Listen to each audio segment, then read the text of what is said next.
Hello student, good morning. हम लोग class 12th में पढ़ रहे थे सेक्सुअल रिप्रोडक्शन इन प्लांट, यानी पौधों में लैंगिक जनन। आज जो हम पढ़ेंगे वो होगा माइक्रोस्पोरोजेंसिस, यानी लघु बीजाणु जनन। तो स्टार्ट करते हैं। आप देखेंगे लघु बीजाणु जनन जो होता है उसको जानने से पहले कुछ बातें जो होती है उसको जानना बेहद जरूरी होता है। हम लोगों ने अगले वीडियो में बातें कर चुके थे कि फ्लावर जो होता है वो होता कैसा है। पहले आज हम उसी फ्लावर का एक स्पेशल जो ऑर्गन्स होता है, मेल ऑर्गन्स, उसको हम बाहर निकालेंगे, उसकी स्टडी करेंगे। फिर उसके बाद हम देखेंगे लघु बीजाणु कैसे बनते हैं। तो पहली बात है कि कभी भी फ्लावर में जो मेल पार्ट होता है वो होता क्या भाई? वो होता आपका पुंकेसर। ठीक है ना, ये पार्ट होते हैं। अगर हम इस पुंकेसर वाले भाग को बाहर निकाले तो उसमें हमें दिखता कैसा भी, वो देखेंगे जल्दी कुछ प्रकार से आपको स्ट्रक्चर जो होते हैं वो दिखते हैं कि यहाँ पे एक देखेंगे कुछ इस प्रकार के स्ट्रक्चर आपको मिलेगा, ऐसा इस प्रकार का। ठीक है ना। अब इसमें क्या है, पुंकेसर में जनरली दो पार्ट होते हैं, आप जानते हैं। ये वाला जो पार्ट है उसमें क्या कहते हैं? इसे हम कहते हैं एंथर, यानी हिंदी में क्या कहेंगे भाई? पराग कोश कहा जाता है। ठीक है। और ये जो पार्ट होता है उससे क्या होता है? ये फिलामेंट है। ठीक है ना, इतनी बातें क्लियर है। यानी तंतु ये कहाँ से लगे होते हैं? ये देखेंगे जनरली दोनों पार्ट से लगे होते हैं। जैसे फ्लावरिंग वाला पार्ट जो नीचे वाला पार्ट होता है यानी थैलमस से, उससे भी लगते हैं, या कभी कभार जो आपका दलपुंज होता है उससे भी लगे होते हैं। तो वहां पे ज्यादा मैटर ये नहीं करता। हमें जनरली इस पार्ट को, जो हमारा परागकोश वाला पार्ट है, इसी को देखना होता है, एंथर वाले पार्ट को। तो हम थोड़ा सा पहले डिस्क्रिप्शन देखते हैं। देखिए यहाँ आपको दिखने में लग रहा होगा कि यहाँ पे दो स्ट्रक्चर आपको दिख रहे हैं, एक ये वाला पार्ट होगा, एक ये पार्ट होगा। तो ये जो दोनों पार्ट बने से हम क्या कहते हैं? लोब्स कहते हैं। यानी एक एंथर के बीच में जो एंथर हमारा होता है, इस एंथर में वन लोब, एक एंथर में कितने लोब होते हैं? 2 लोब जो होती है वो पाए जाते हैं। ठीक है ना, ये बात हो गई।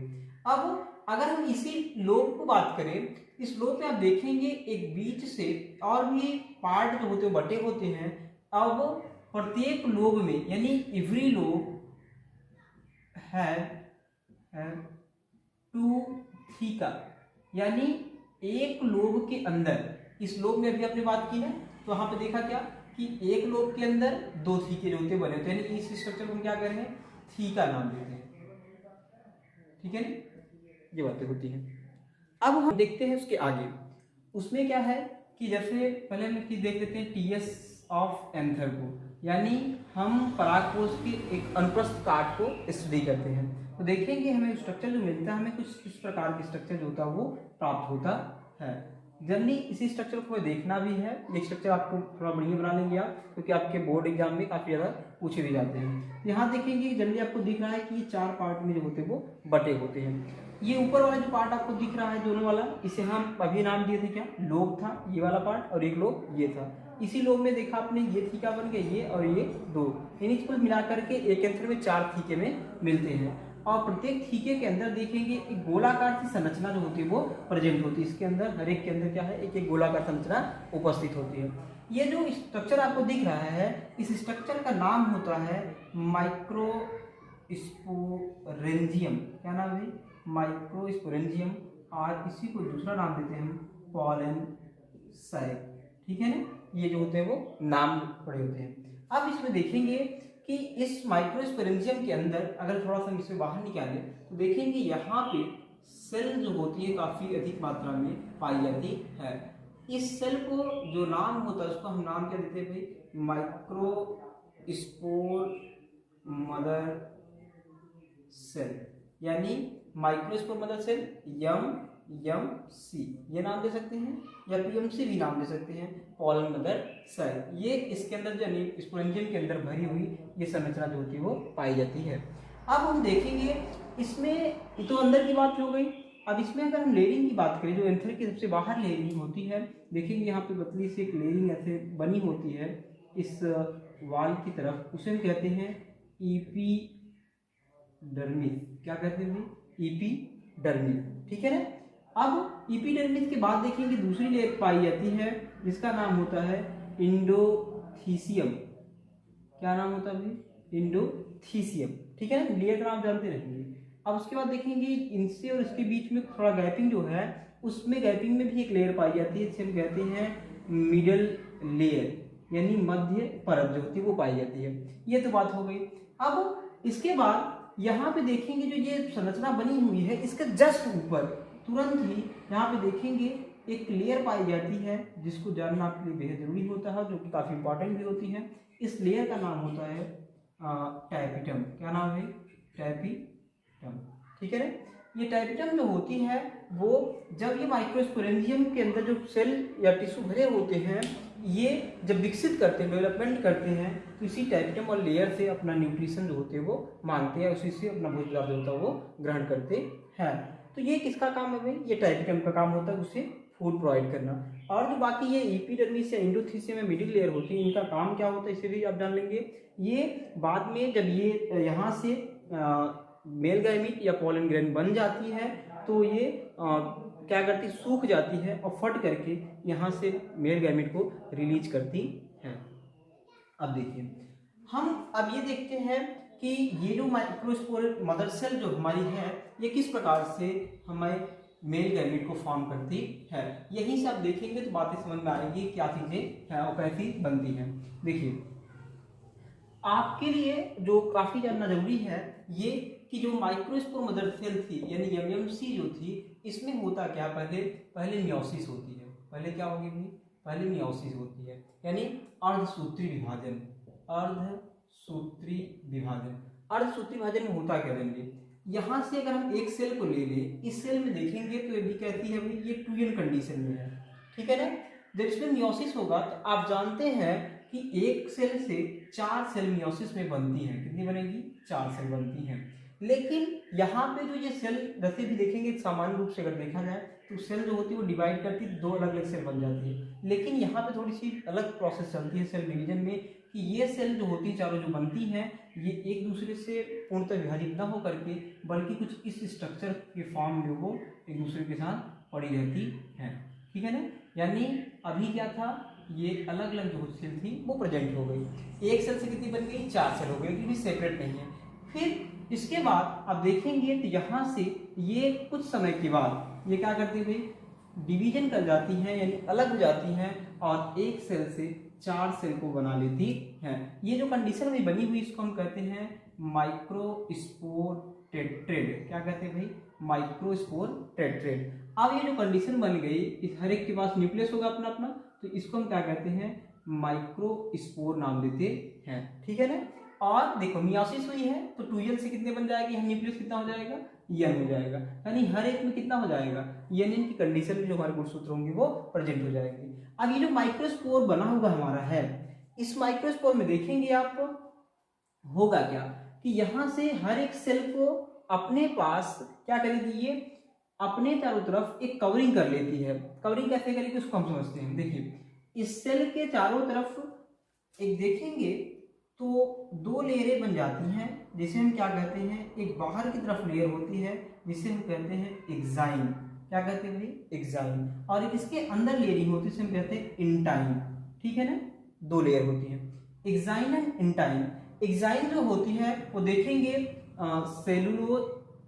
सेलुलोज प्लस पेक्टिन की बनी होती है। किसकी बनी होती है भाई? सेलुलोज प्लस पेक्टिन की होती है वो बनी होती है। और जो इंटाइन लेयर होती है ये बनती है स्पोरोलेनिन की। स्पोरोलेनिन की जो बनी होती है लेयर ये काफी हार्डली होती है और उसे ब्रेक करना इतना आसान नहीं होता। लेकिन तब ये बातें हो जाती हैं, अभी आप जान लेंगे कि जो भी इसके अंदर बनेगा पदार्थ यानी पदार्थ जो भी स्पोर या कुछ भी बनेगा वो किस प्रकार से बाहर जाएगा। तो उसके लिए भी प्रकृति ने हमारे इतना बढ़िया बैलेंस किया हुआ है कि देखेंगे कहीं कहीं पर यहाँ पे बीच बीच में ये एक पोर बना के रखी होती है, यानी थोड़ा थोड़ा छिद्र बना के रखती है जहाँ से यहाँ पे बनने वाले माइक्रोस्पोर जो थे वो रिलीज के थे, बाहर निकलते हैं। तो हुआ क्या कि जो अभी हमने देखा जो हमारा माइक्रोस्पोर था अब किस में बदल गया भाई? जब इस पर लेयरिंग हो जाती है क्या कहते हैं? इसे हम नाम देते हैं पोलन ग्रेन। ठीक है ना। इसका नाम क्या पड़ गया? Pollen grain. और ये जो न्यूक्लियस था, ये जो सेल थी हमारी, इस सेल के अंदर एक न्यूक्लियस होगा। अब इसी सेल में देखेंगे आप दूसरी डिवीजन होती है जिसे हम कहते हैं क्या? समसूत्री विभाजन। क्या कहते हैं भाई?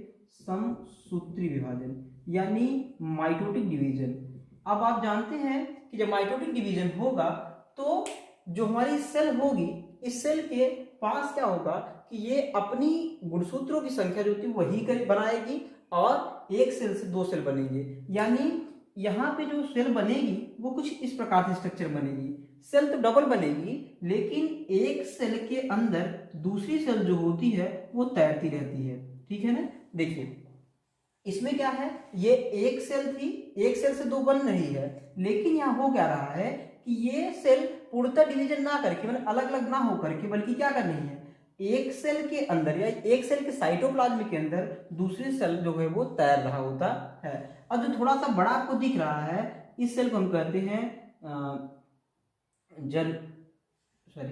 इस सेल को हम कहते हैं वेजिटेटिव सेल। क्या कहते हैं भाई, वेजिटेटिव सेल। और जो सेकेंड होता है इसे हम कहते हैं जर्मिनेटिव सेल।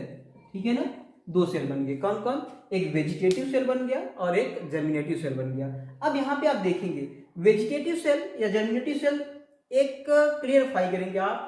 देखिए यहाँ पे दो कंडीशन बनती हैं। कौन कौन सी कंडीशन भाई, आप जो ये पढ़ रहे हैं वो जनरली एक स्पेशल है एंजियोस्पर्म जो प्लांट होते हैं इन्हीं के टाइप को आप पढ़ रहे हैं। इस एंजियोस्पर्मिक प्लांट की दो कंडीशन होती हैं। जैसे कुछ प्लांट होते हैं जो कि इन्हीं सेल में, जैसे जर्मिनेटिव सेल जो होती है, इसी को थोड़ा हम बड़ा बनाते हैं यहाँ पे, तो देखेंगे जैसे यहाँ पे हमने क्या देखा कि दो सेल बन गई थी। एक कौन थी, जर्मिनेटिव सेल थी और एक क्या थी, वेजिटेटिव सेल थी। अभी कितने न्यूक्लियस है, एक दो न्यूक्लियस है।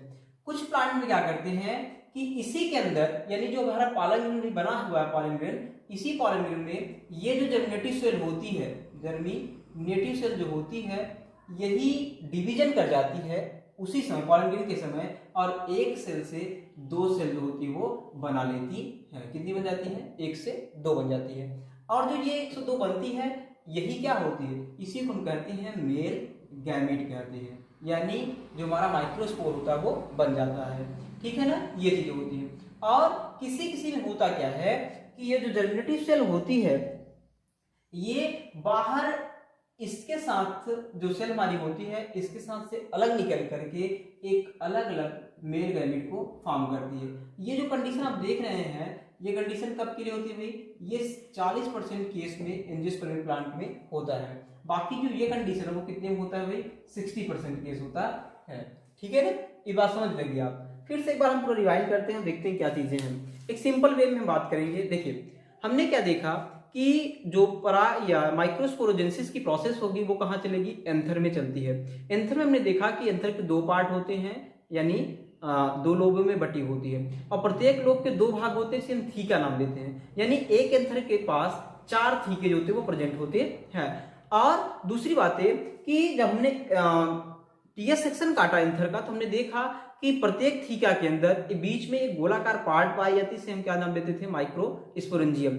माइक्रोस्पोरेंजियम जो होती है, अगर हम डायरेक्टली उसी से बात करें, हम लेयर की बात ना करें, तो हमें डायरेक्टली क्या मिलेगी कि माइक्रोस्पोरेंजियम के अंदर जो सेल थी, जैसे मान लीजिए हम माइक्रोस्पोरेंजियम की बात कर ले, तो यहाँ पे जो सेल थी, इस सेल में क्या हुआ, पहले मियोसिस होगी, मियोसिस होकर के वो उसने माइक्रोस्पोर टेट्रेट संरचना बना ली थी, और माइक्रोस्पोर संरचना जब बन गई तो यहाँ से अलग डिवीजन होने के बाद यूनियन की कंडीशन माइक्रोस्पोर का निर्माण हो गया।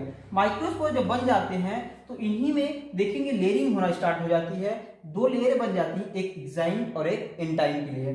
किसी किसी में जो पॉलन ग्रेन होता है, वो पॉलन ग्रेन में क्या होती है कि माइटोटिक डिवीजन होता है, और माइटोटिक डिवीजन के बाद एक सेल के अंदर दूसरी सेल जो होती है वो तैरती रहती है।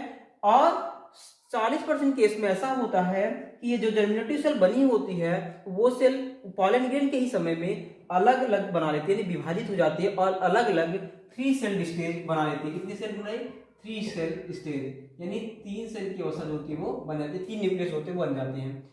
बाकी 60% केस में ऐसा होता है कि ये जर्मिनेटिव सेल जो होती है ये अलग निकलती है बाहर, मतलब इसको छोड़ करके बाहर निकल जाती है। और ये कब ऐसा करती है, जब ये पॉलन ग्रेन के पास जाती है, पॉलन करें, जब ये स्टिग्मा के पास जाती है, तो देखेंगे जो वेजिटेटिव सेल होती है ये उसकी नलिका, जैसे मान लीजिए हम थोड़ा सा स्ट्रक्चर बनाए तो हमें इस प्रकार का स्ट्रक्चर मिलेगा जनरली।